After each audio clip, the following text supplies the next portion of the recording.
All right, guys, welcome back to my YouTube channel. Thank you so much for tuning in with me today. I'm here with a very special guest. She's a future podcaster. She is the president of the Enlightened Women's Society Association Club of Enlightened Women. Sorry about that.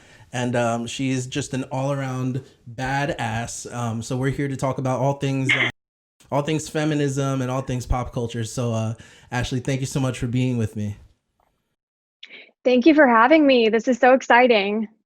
It's a long overdue podcast, I think, because I've been talking about politics on here for a while, and I do find that more and more I have to get into like cultural territory, and I have to get into things that are morally good versus morally bad. And I'd like to have people on that will kind of provide an insight into that conversation. So when we talked and asked you to come on here, I think that was a big part of it. Yeah, absolutely. I heard Candace Owens say once, and I'm sure other political figures and cultural figures have said the same thing, but politics is downstream of culture. And so everything that we see in society ultimately reflects in the policies, but what happens in culture ultimately starts in the home. And so that's what I've always been really passionate about. Yeah, absolutely. I think one of the main things that people overlook a lot in the political sphere is dating, right? Because dating ultimately will lead to marriage and to kids, and that those are pillars of our society, and those are things that are vital to the way we construct a society that's livable. What are some of the things that you've been kind of confronted on as far as maybe throughout your whole political journey? Can you give us like an origin story maybe real quick, and then what kind of made you start talking about feminism and things like For sure. So I grew up in a very traditional household, conservative household. It wasn't ever like forced upon me. My family, especially my father, always encouraged frequent debate around our table at dinner. But we were the traditional, nuclear family. We had dinner together every night. My dad works. My mom was a stay-at-home mom for 18 years, and then she recently went back to work or started working. Honestly, like 3 years ago, as a teacher. But I grew up in that household and with, teaching traditional values. I am also a Christian. So those two kind of go hand in hand, but I think that you can still make a non-biblical argument for cultural, traditional values. But, so I grew up with that mindset. And, as I went throughout high school and middle school and now into college, you're just seeing more and more, polarization, but you're also seeing this just insane fight for women's identity, degrading of men, and the fight to ultimately break down the nuclear family. I've always been very passionate about politics and my values, but as I was growing up, especially in high school, I was like, do I want to get into media? Do I want to get into politics? Because, as we're seeing today with censoring, I knew a football coach, just for a high school team, he liked a tweet and he literally got fired for his job from it. So, it's insane. It's insane to see. So, I look up to Dana Lash and I was like, she's doing a cool thing, and she's a mom and a wife, and she's got her own podcast. So her work day's flexible, but, do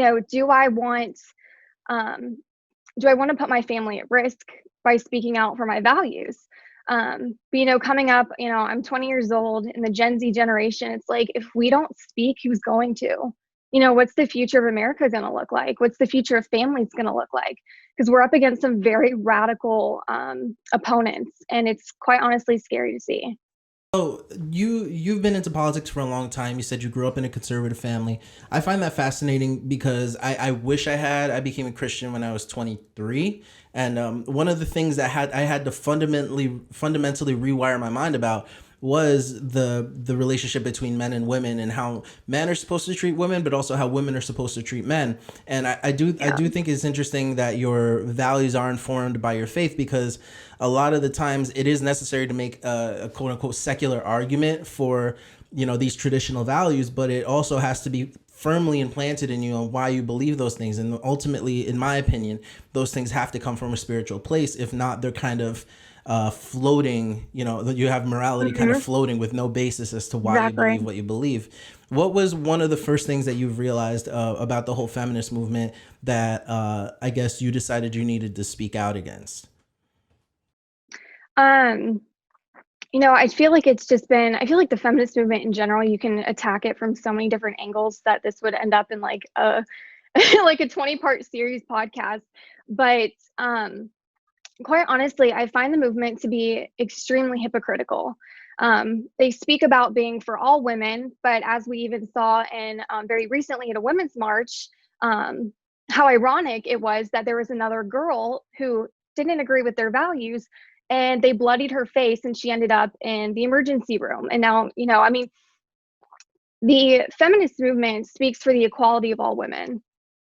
They want equality for all women. And I was even watching this guy's podcast channel because you need to torture yourself and watch some of the crazy libs sometimes, so you know how to dispute their points. But you know they talk about like it's okay if you have traditional wives, and if they want to stay home, just don't push it on the rest of us.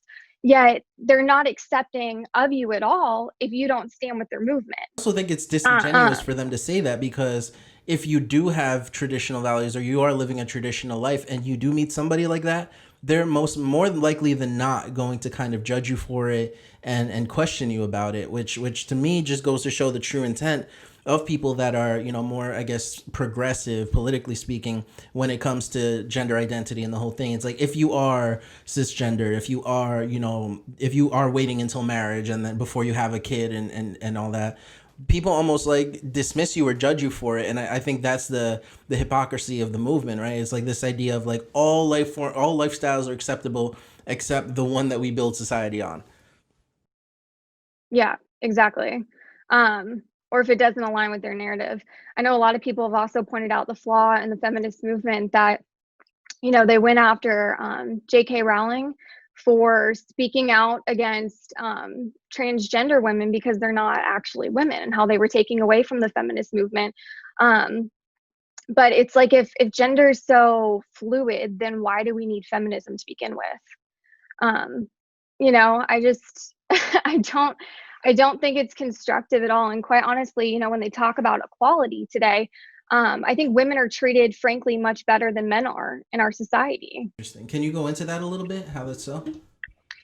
Yeah. I mean, so a lot of the arguments, that they make about like women and equality, they like to talk about how women aren't paid the same as men, but the pay gap, the pay wage, it's that I believe it's like 79 cents the dollar, but women choose to have different careers than men do.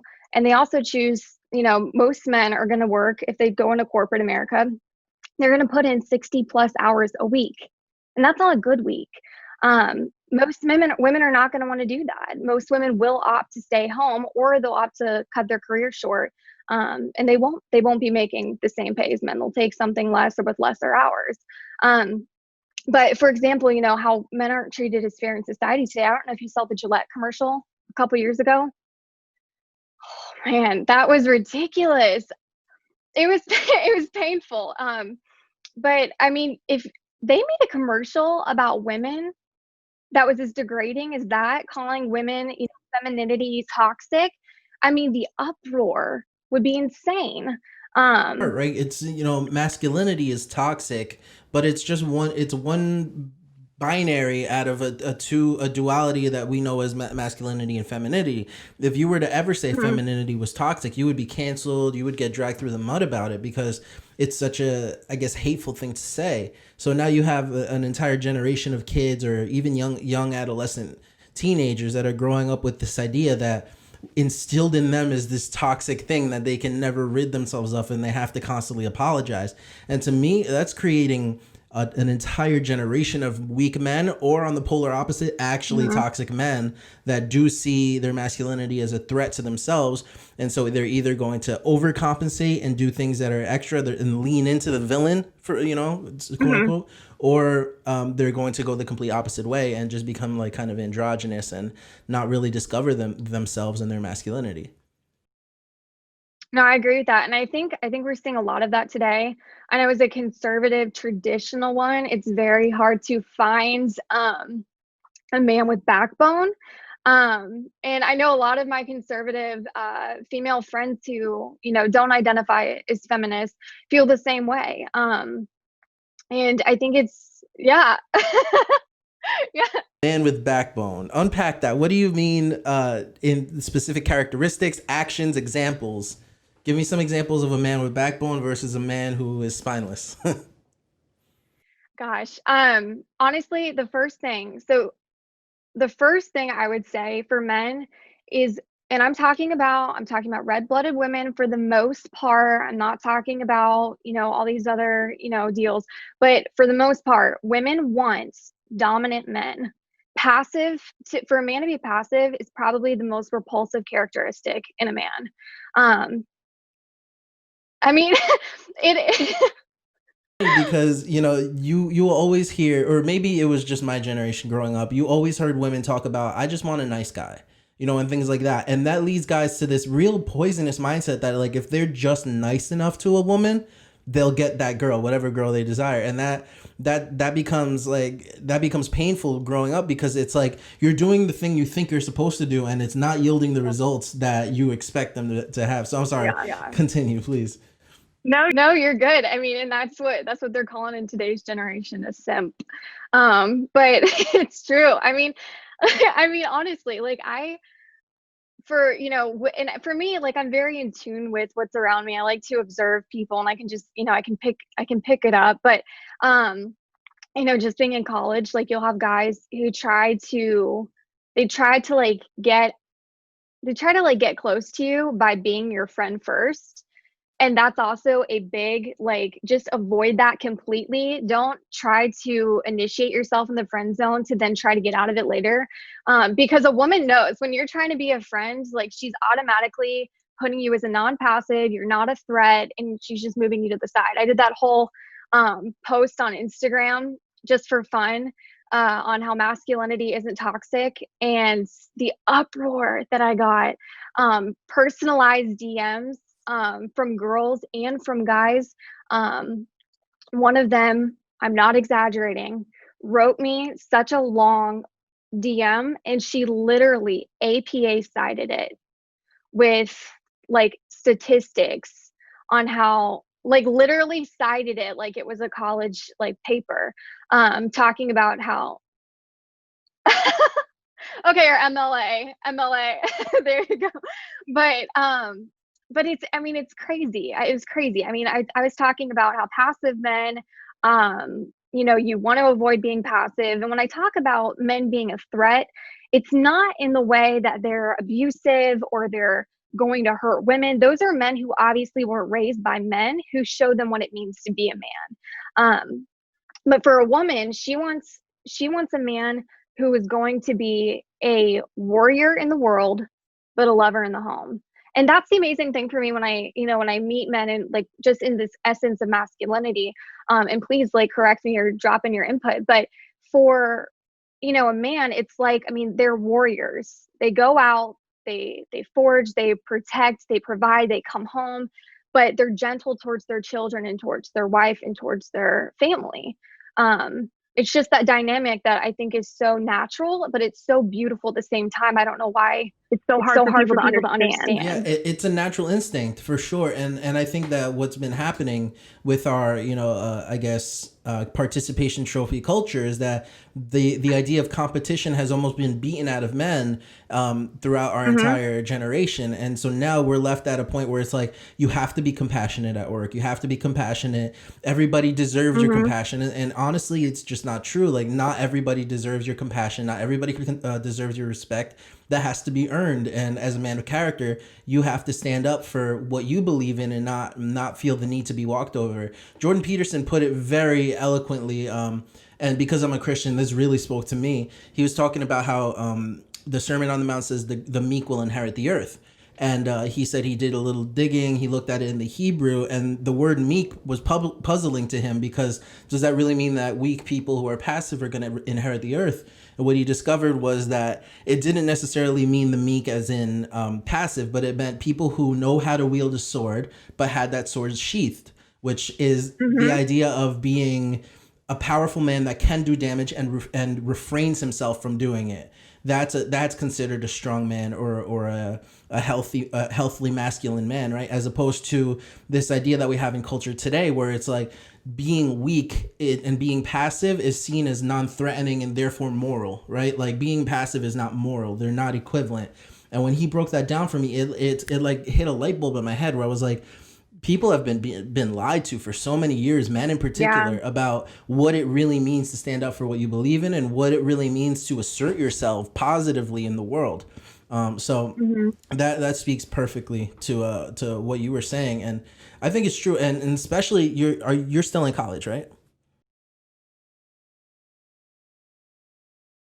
So in college, those are formative years for guys, and I think they're Yeah. discovering the dangers of their masculinity, but also the dangers of presenting themselves as being too masculine, right? This idea that like if they are too assertive, they will get kind of smacked down by society and be told like that's not how you do it. The whole like anti-bro culture that we kind of have today, which Yeah. which is fine. I mean, like most people went through the bro phase at one point or another in their life, and it's very formative. And yeah, I agree. So you were mentioning the friend zone thing and how guys get close to you or get close to women and try and eventually get out of the friend zone. What is the alternative to that? If you were to have to talk to younger guys that are 18 to 23 kind of forming themselves, what's the alternative to like being really really nice to a girl and expecting her to fall in love with you as opposed to Yeah.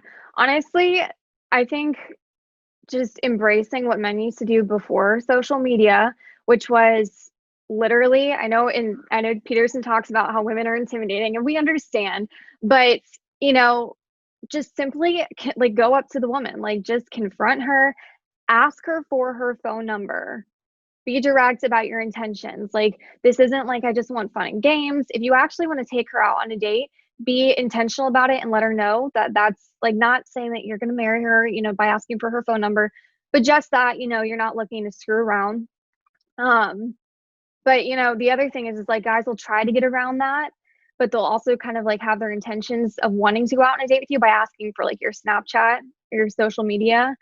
And it's like I mean, personally for me, like I wouldn't even waste my time because it's like you didn't even you didn't risk it. You didn't risk yourself the heartbreak or whatever to simply ask me out. And for me, that just kind of shows it's more like of again, like of a passive thing. Like, are you going to be able to take care of me? Are you going to be able to fight and protect if something happens? Or are you just going to kind of like shy away around the corner? I do think you nailed it when you said risk it, right? Uh, Hmm. as men, we're supposed to be able to risk things and put ourselves out on the line, not even just for women, but in general in life. When you're asking for a raise, when you're trying to start a business, when you're taking a financial risk or investment and investing in something, and I think trying to get around that almost robs me or robs men of that failure or rejection that will teach you a lot more in the long term, even more than it hurts in the Hmm. short term. So I think that's really great advice. Here's my question as a guy, right? Yeah. There's a lot of women, maybe they're liberal, maybe they're not, maybe they're conservatives, but whatever they may be, they entertain the what's it called, the friend zone guy. They entertain him. Okay. They let him kind of hang out with them. They don't really hold his feet to the fire on anything. It's just kind of like, oh yeah, well I guess we can go out. Even though we're just friends. You can take me out. You can buy me dinner. You can do whatever. You can Yeah. get me a Christmas present. What do you say to Hmm. to women who are in that place? Maybe they don't see any harm in that. I have my response, but I'd like to hear yours. For sure. This is funny. So I actually met a few girls and they are in that situation and they know that they're doing it. They know that they're taking advantage of the guy, but it's because they're like he's letting me, you know what I mean? Like he's literally letting me walk all over him. And she's like, they're like, it's nice to have the attention, but they all will admit that they will not ever date a man like that. That they know that they are kind of leading them on, because sometimes it does seem like from what people tell me, like it does seem like the girls don't know that they're doing it. When I talk to girls about like, why are you hanging out with this dude if you have no interest in him, they're just like, oh, I don't know, he's, he's nice, or whatever. No. So to me, it seems like it is a little bit calculated, but I don't know if Oh, it's for always sure. conscious. Is it always conscious? I yeah, women are not, I mean, some women are stupid, but honestly, when it comes to that, I mean, it's the attention aspect. Women want to feel adored. They want to feel pursued. They obviously know that these men are not, pursuers. They're just more, at the grounds following their feet. But I think for the most part, most women know. Cool. Okay, I have a couple things that I'm wondering if you've heard about, and if you haven't, I'll tell you about them. But I just want to get your initial Yeah. reaction to it. Let me read. If I were to say the title of the book, "I Kiss Dating Goodbye," what comes to mind? I actually haven't read it, but I know many of my friends who have. I believe isn't it a Christian? It was written by like a pastor, right? Um, basically saying, former pastor, yeah. Basically saying like not to date until you find like the one. Is that like the gist That's of it? that's the gist of it. The gist of it is Okay. forget dating in its entirety. Focus on your relationship with God, which is always good. But make sure you get courted, or if you're a guy, you court a girl as a friend before you ever bring up any sort of emotional or relational feelings or comments to her. What's your that Okay. kind of flies in the face of what we were talking about, which is like, go up to her, ask her for a number, put yourself on the line.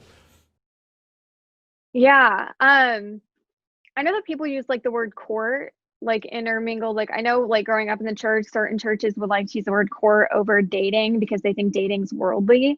Um, so courting in this context is more so like being a friend Yeah, being a friend, first. they call it in the book, they call it being intentional, right? They call it it's the idea of Okay. letting eventually letting her know that you are willing to court her, but it's not you're not looking to necessarily marry her, but you are looking for marriage. Okay. Um, okay. So my take on dating has always been, um, the end goal obviously is marriage. I'm not saying like for me personally or for women, like, when you're 19 years old or 18 years old, you need to be like, looking to get married in the next year or two. But ultimately, for me, and what I would advise to other women is, casual dating is kind of pointless because it's probably not going to end up going anywhere because it's casual. There's no principles, there's no expectations, there's no, um, evaluating where your life is going to end up going with the other person. So in that aspect of that, like I do agree, like you should date intentionally. Um, but the whole moving in as a friend thing, I mean, I guess some people, if you're like a Duggar, that might be like the kind of thing you'd want to do. But also, at the end of the day, men should be intentional. I think women need to know that men are able to approach a woman and ask her out on a date. And I don't see any harm in that. I know like the church sometimes will make that seem like it's, can lead to, casual dating, but taking a girl out on a date, being respectful, paying for the bill. And if it doesn't work out, they had a great time and leave it at that. Um, but yeah, I don't know about the whole friend thing first. I agree with you. To me, like everybody that's ever recommended that book to me is still single. So I'm not Yeah. sure the book necessarily works. And I do agree. I think starting with the premise of like, hey, let's be friends, let's get to know each other really, really well. And then if feelings come out of that, then, we'll move from there. I think that puts way too much, it takes away too much pressure from the guy and puts way too much pressure on the girl. Almost like, do you like Yeah. me yet? Do you like me yet? And I think that's just Yeah. kind of unhealthy. I do agree with you that putting the risk up front and just saying like, hey, I'm interested, is first of all way more honest, and second of all will take a lot of Mhm. pressure off the girl. And it saves time, And it honestly. saves time. Yes, absolutely. That's one of the things I tell I people a mean, lot. Um, Men guard their time super extra, and I think if they want to be responsible men, they'll help guard the time of the people or the women that they're interested in, right? Like yeah. there's no reason for you to spend 6 months talking to a girl, taking her to lunch, if she has no feelings in return for you, and she never will. Yeah. You know, you're wasting both of your time at that place, because then Yeah. when she does settle down, it's going to be heartbreaking for you, and then she has to deal with your emotions as a guy. Um, I agree. I agree with that for sure. yeah. So okay, give me a little bit of a breakdown as far as like, I guess the proper way to be dating. You know, some people like to say they do the dating app thing. Are you into the dating app thing? No, I No, will never, ever get on a dating app, ever. not even like Christian mingle. Heck no. I will say that Uh-huh. if I am still single by the time I'm 30, Uh-huh. then I might consider it. Okay. But All right, that's that's it. fair. That's it. I still have like 10 years. You're that's true. And you're also in college I'll be too. 21. I'll be 21 like next month. Oh, So you I still can't have like a even. couple years. Jeez. Okay. Nah. You can't even Mhm. legally go to a bar yet. That's the bars. I know, but legally, that's what I'm saying. Because the bar scene I didn't is. say that. I'll let it that out. That's fine. The bar scene But is very I unique. have dated older guys, you know. Yeah. Yeah, that's the thing. Like most girls do date older guys. You know, I think I saw Mhm. statistics like usually it's guys 4 years older than them and who make, I think, 30% more than they do a year. You know, usually that's the Mhm. pairing as far as marriage goes.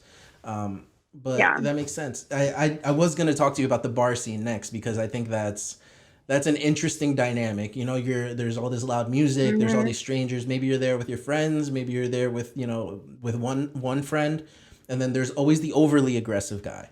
You know, the guy that's like Yes. just kind of won't leave you alone. And I'm wondering how you handle those situations or what you think of that whole scene in general. Yeah, for sure. So really quick, like back to like just dating in general. Um, I have had a few relationships, but again, I've always been very intentional. Which has set me apart from some of my friends. I love them dearly, and if they're watching this, but they're like, Ashley, I think your standards are just too high. But I think in society today, it's been lowered and it's been less competitive because of dating apps being so convenient. And the Um, lack of intentionality towards marriage, right? It's like, well, just date. Like, it doesn't mhm, matter if it goes for anywhere, sure. just go out. Yeah, and so I think it makes it easier for men to approach women, um, over the phone and, without having actual, like, interaction with the woman versus in person, um, and so that kinda lowers the initiative to approach a woman in public to begin with. So, it's kinda just like this terrible loop cycle that we just keep getting stuck in. But, yeah, the bar scene, so I have been to bars that you can get in if you're under 21, you just have to pay a ridiculous fee, of, like, 20 the cover charge. Welcome But, to the life of a guy, by the way. right? Hey, once I turn 21, we won't have to pay. That's for sure. Um, but yeah, definitely I've gone to a few, and it's just for me, it's never been like a scene. I've gone with girlfriends more so, for like the music or the social aspect of it, but usually the guys are, like you said, some of them are overly aggressive. Usually they're just trying to pick you up and take you home. Um, and so, but I do know I have a lot of friends, and I think a lot of girls go to bars specifically to meet guys just because it's easy to get attention there. Right. So the buying a girl a drink thing. What's your Mhm. take on that? A guy comes up to you at a bar, talks to you a little bit. Hey, can I get you a drink? Do you think that's a smart move? Will you take the drink? If you were theoretically 21, of course. What's your take? I think it depends. First of all, if I was somewhat interested, like if I found him attractive and he seemed, exuded that confidence. I mean, of course, you have to be careful because some men can abuse that just to, get in bed with you. But I mean, it depends. Like I would probably I probably would let him buy me a drink, depending on the atmosphere. Um, but ultimately, at the end of the day, it's just a drink, and you're going home by yourself. I love it. Some guys look at this like a magical formula. Like, oh, I got her a drink. Like now she owes me conversation. It's very like transactional, and I'm like, I no, I always, don't. But I'll take the yeah, drink. I always tell my friends, I'm like, you need to drop that. Just talk to people like they're humans. Be straightforward, be assertive, but also like buying her a drink isn't gonna do you any good. It's not gonna hurt you, but it's not gonna do you any good. No. Actually, I would argue it kind of hurts you in a way. Like Yeah. it just shows that you're kind of conforming to the social norms as opposed to like trying to be your own person. Yeah, it's kind of like what everybody, it's kind of cliche. Yeah. Definitely. Very cool. So, um, I want to ask you as a woman if you have any questions that maybe you want to ask the guys out there. Maybe they can comment their response on any kind of questions that are within this kind of dating or feminism or man to woman interactions. Anything that you've been curious on, like I just don't understand why they do this. Why men do certain things. Um, Honestly, I mean, I grew up in a household with boys, so I'm kind of outnumbered. I got the inside scoop. So I have two younger brothers, and so it's just me and my mom. We're just kind of surviving out here.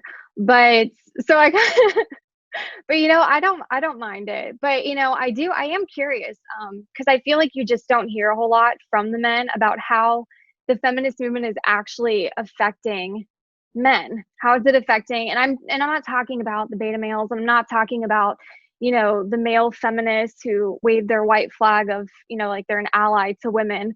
Um, but honestly, I mean, like commercials like Gillette and all of these other campaigns. I know as a woman, it's destructive for us, just because we're not able to find real men and we're not able to, find marriage partners or anything like of the sort, to build families. But I'm curious what it's like for men to experience that because I feel like you don't really hear them talking about it much.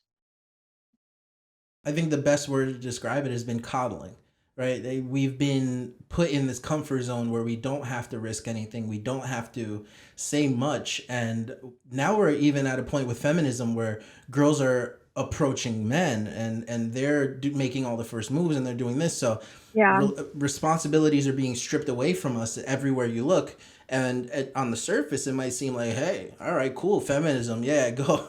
But what it's really Yeah. doing, it's like we were talking about, it's robbing us of our willingness to compete and our willingness to grow and to almost prove to whoever it is that we're interested in that we would be a suitable mate. And it's also robbing us of the desire for marriage because along with feminism comes this breakdown of gender roles where Mhm. it's like I don't cook, I don't clean, the WAP song and all this. Like if I want to go back out on the streets, which that's what they call the kids going now, right? The streets, send it Yeah. back to the streets. There should be nothing wrong with that because there's no need to slut shame and sex work is Mhm. fine. And so like you have to take all of these things wholesale as a man. Like okay, I want her to be my girlfriend. Like I'm not claiming ownership of her, but at the same time she wants to still be able to have her OnlyFans and she still wants to go out to the club on Friday Yeah. nights and she still wants to do all these things.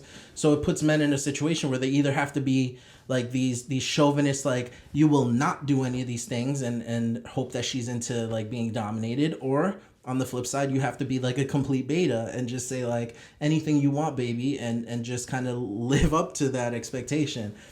It's very rare nowadays to find like a woman who's balanced and who understands gender roles and doesn't find them demeaning in any way and actually embraces them because they work and they've Yeah. worked for so many decades.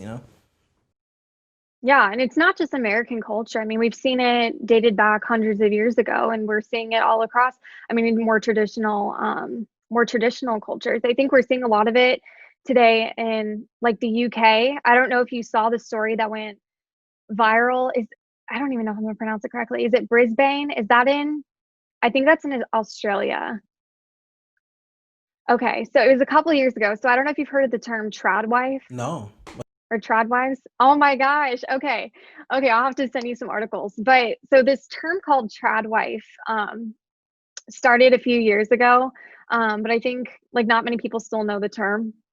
And it just stands for traditional wife, which means, the husband goes to work, the wife stays home, she takes care of the kids, The she term does the for that is laundry. crazy. Isn't it? It's like this is so bad that we've gotten here that this is now. But yeah, so this woman, gorgeous, she's a bombshell, and she has like four kids under the age of 5. her husband's the one who goes to work, and she just made a simple Facebook post. And she was talking about how she gets up every morning at 4:30 in the morning, and she gets ready, she has her breakfast, she makes her husband breakfast and pours his coffee. She, does the laundry, she takes care of herself, puts her makeup on, works out, and then her kids get up, and then she takes care of her kids, and she says that she never goes to bed without the house being clean, the laundry being done, the lunch is made, even for her husband. Basically, just making sure everything's in order. I'm getting the And the post butterflies went, even as you're talking about it. and the whole post went viral. It was just a Facebook post, and it went viral, so much so that it ended up on like the Today Show for Australia. And it was embarrassing to watch these people ridicule this woman for simply taking care of her family. It was two women speaking, and there was a man on the show as well, also ridiculing a woman for taking care of her husband. And honestly, I think for the women, it came from a place of jealousy. And because, obviously they're probably working crazy hours. And at some point in time, you're going to ask yourself or feel guilty for not spending enough time with your children, or, your house not being clean enough. But the man was making comments about how his wife, or how, why is she pouring his coffee? Why is I'm she gonna doing his say that. I'm laundry? sure the coffee Why thing Why put him over can't the top. Yeah, but as a man though, like I was really, I mean, most men would be like, yes, like, that's awesome. But, he was making fun of her for doing that, and taking care of her husband. And I'm thinking to myself, like, um, if it's really that big of a deal, you know what I mean? I don't understand why even men feel the need to jump on the bandwagon with some of this stuff for women simply wanting to take care of men. Yeah, I think it is the whole white knight thing, right? It's like women shouldn't have to do Yeah. that, but I think it's also coming from a place of bitterness towards women where they just have never been able to have a woman do that for them. So now it's almost like, no, I don't need that. Guys are saying I don't need that because they were just never able to get a woman to do something like that.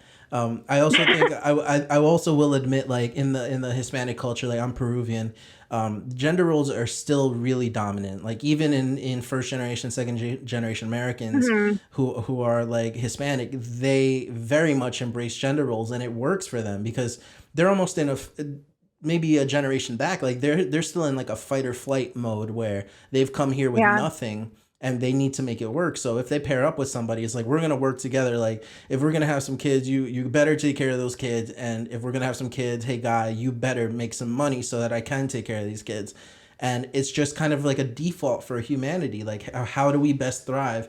And Jordan Peterson describes it perfectly. Like for hundreds of years back, we've worked hand in hand as men and women to help further the human race, and all of a sudden the standard things that we do as humans in order to further the human race are just considered trad. I don't know, that's crazy to me. Yeah, seriously. But I no, agree. yeah, it's a wild Yeah. time. I think I will say this, maybe you're 20. I have cousins that are like 15 and 13. I am seeing that the younger generation is more traditional than my generation was, for sure. And it's almost like just to be radical and just to be rebels, a lot of them are just like, hey, I'm gonna like not go to college, get a blue collar job, get married, and have kids. Like that's what they're aspiring to, just for the sake of being rebellious. Yeah.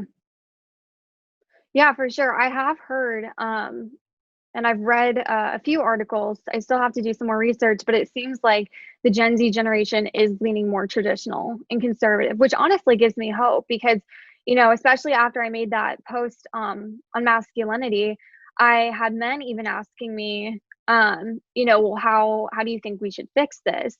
And unfortunately, from where we're at now, like I don't know, I hope Gen Z does better, but from where we're at now, I don't think that the 20 something year olds, 25-year olds, 30-year olds, I don't think you can reverse that personally. I think, it's a little too far gone. I think the only way that you're going to fix where we're at today is honestly by raising another generation.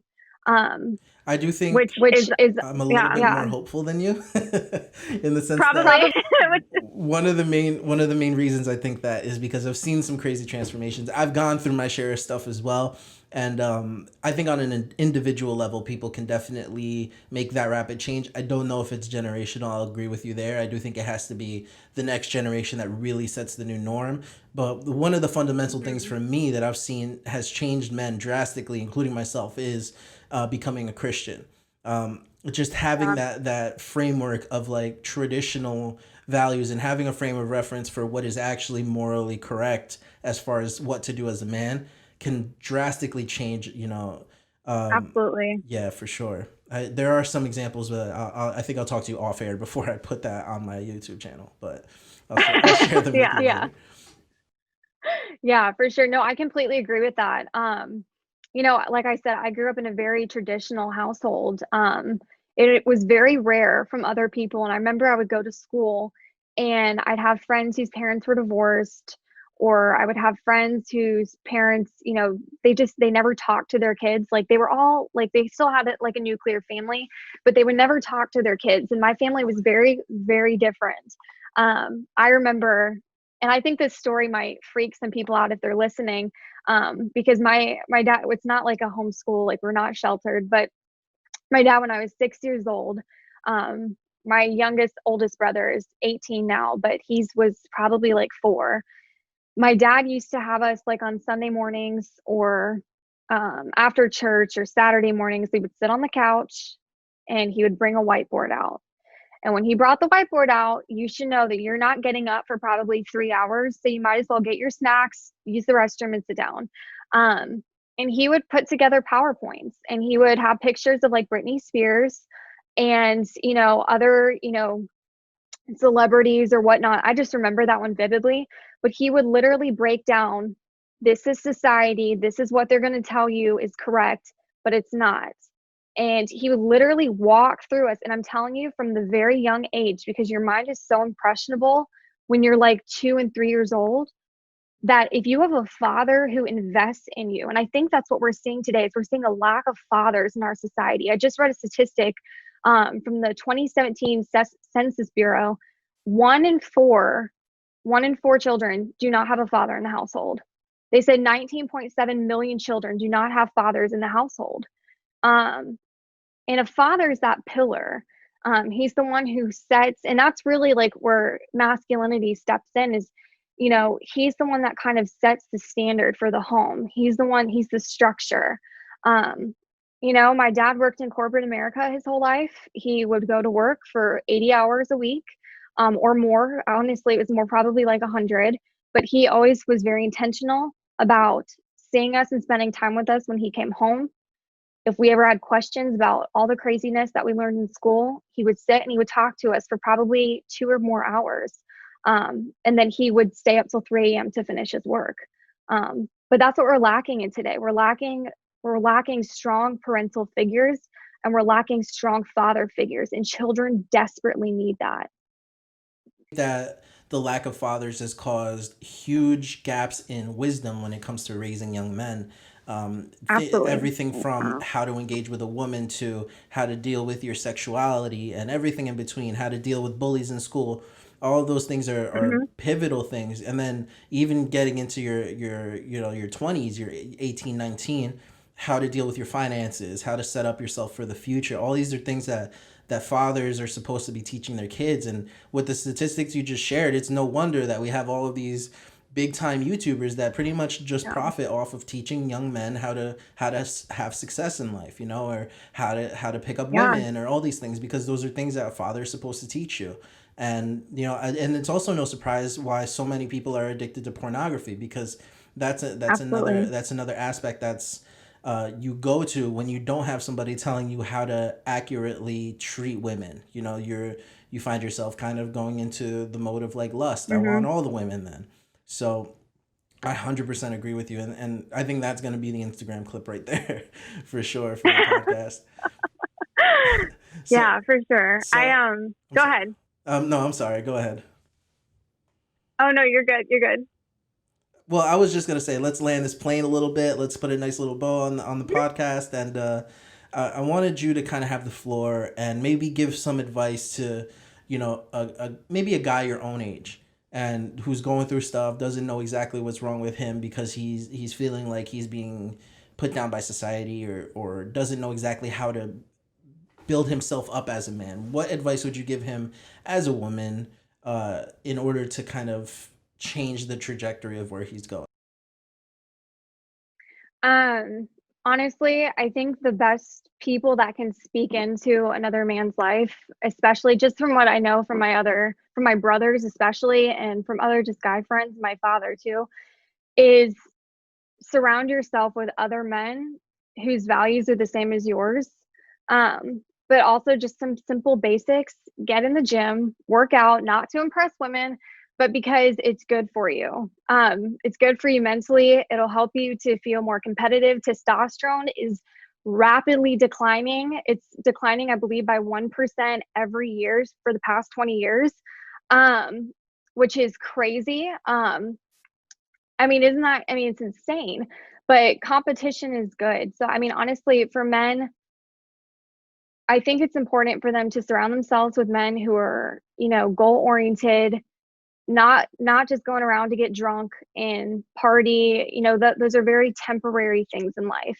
Um, but to invest in your health by working out, and honestly, at the end of the day, I think the best compass for men is a relationship with God, because, you know, um, it really encompasses what it means to be a true man and to give clarity to that direction. I love it. Well, there you have it, gentlemen. That's how you redirect yourselves in life. Thank you so much for being on my podcast. I got to tell you, this has been it's been heavy, but it's been probably the most lighthearted podcast I've done yet. So it's been real fun. I hope you can come back on maybe after the election, talk a little bit about that. Oh God. Because Yeah. this will probably be put up on election day, so we still won't know. Okay. Yeah, but Yeah. we'll see what happens. We'll see. Yeah. Thank you so much for being here. Just stick, Awesome. Thank you for having me. of course, stick around. I'm gonna stop recording all this.